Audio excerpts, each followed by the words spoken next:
اللہ الرحمن الرحیم۔ ناظرین گرامی، آج ایک واقعہ سنانے لگا ہوں۔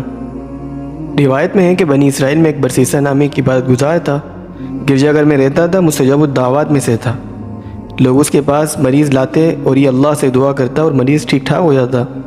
ابلیس نے اپنے تمام شیطان کو جمع کیے، ان سب پر اللہ کی لعنت ہو۔ ہے کوئی شخص جو اس شخص کو فتنے میں ڈال دے، اس نے ہماری کمر توڑ رکھی ہے۔ ایک خبیث ترین شیطان کہنے لگا، یہ کام میں کروں گا، ناکام ہوا تو اپنے رفقا میں سے نکال دینا۔ شیطان خوش ہو کر کہنے لگا، یہ کام تیرا ہی ہے، تو ہی کر سکتا ہے۔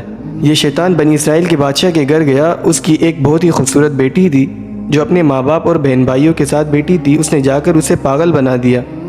تمام گھر والے اس کے پاگل ہو جانے سے گھبرا اٹھے۔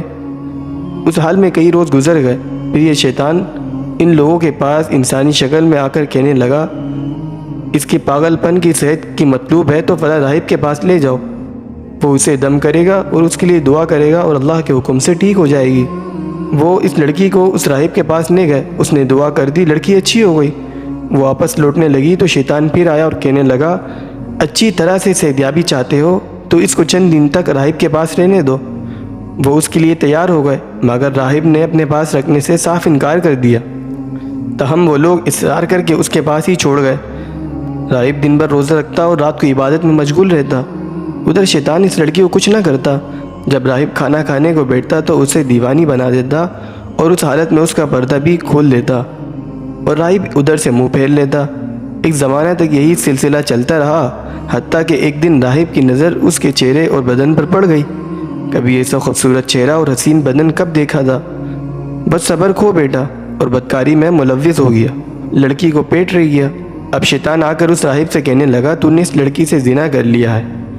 اب بادشاہ کی سزا سے بچنے کی یہی صورت ہے کہ لڑکی کو قتل کر کے گرجا گھر کے قریب ہی دفن کر دے۔ پوچھیں گے تو کہہ دینا وقت آ گیا اور مر گئی۔ راہب نے ایسا ہی کیا، لڑکی کو ذبح کر کے دفن کر دیا۔ گھر والوں نے پوچھا کہ تو کہہ دیا کہ فوت ہو گئی۔ انہوں نے یقین کر لیا اور واپس لوٹ گئے۔ اور ایک روایت میں ہے کہ یوں کہہ دیا کہ وہ تندرست ہو کے گھر چلی گئی۔ وہ یقین کر کے واپس ہو گئے اور رشتہ داروں کے گھروں میں تلاش کرنے لگے۔ اب شیطان ان لوگوں سے کہنے لگا، لڑکی تو راہب کے پاس ہے، راہب نے بدکاری کرنے کے بعد قتل کر کے دفن کر دیا ہے۔ یہ سن کر بادشاہ لوگوں کے ہجوم کے ساتھ راہب کے پاس پہنچا۔ زمین کھودی تو مقتول کی لاش برآمد ہوئی۔ راہب کو پکڑ کر سولی پہ لٹکا دیا گیا۔ اس حالت میں شیطان راہب کے پاس آ کر کہنے لگا، میں نے ہی تیرے ساتھ یہ سب کچھ کروایا ہے اور نجات بھی تجھے میں ہی دلا سکتا ہوں۔ وہ یوں کہ ان لوگوں سے کہہ دوں گا لڑکی کو کسی اور نے قتل کیا ہے، وہ میری بات پر اعتبار کر لیں گے، مگر شرط یہ ہے کہ مجھے سجدہ کرے۔ راہب کہنے لگا، یوں سلیب پہ لٹکا ہوا سجدہ کیسے کر سکتا ہوں؟ شیطان نے جواب دیا کہ بس سر کا اشارہ کر دو، یہی کافی ہو جائے گا۔ راہب نے سر کے اشارے سے سجدہ کر دیا تو شیطان کہنے لگا، مجھے تجھ سے کوئی سروکار نہیں، میں تجھ سے بری ہوں۔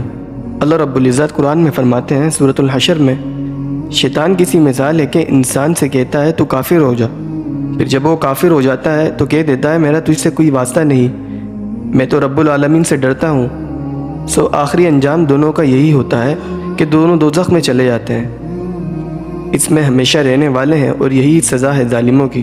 اللہ رب العزت عمل کی توفیق عطا فرمائے، آمین۔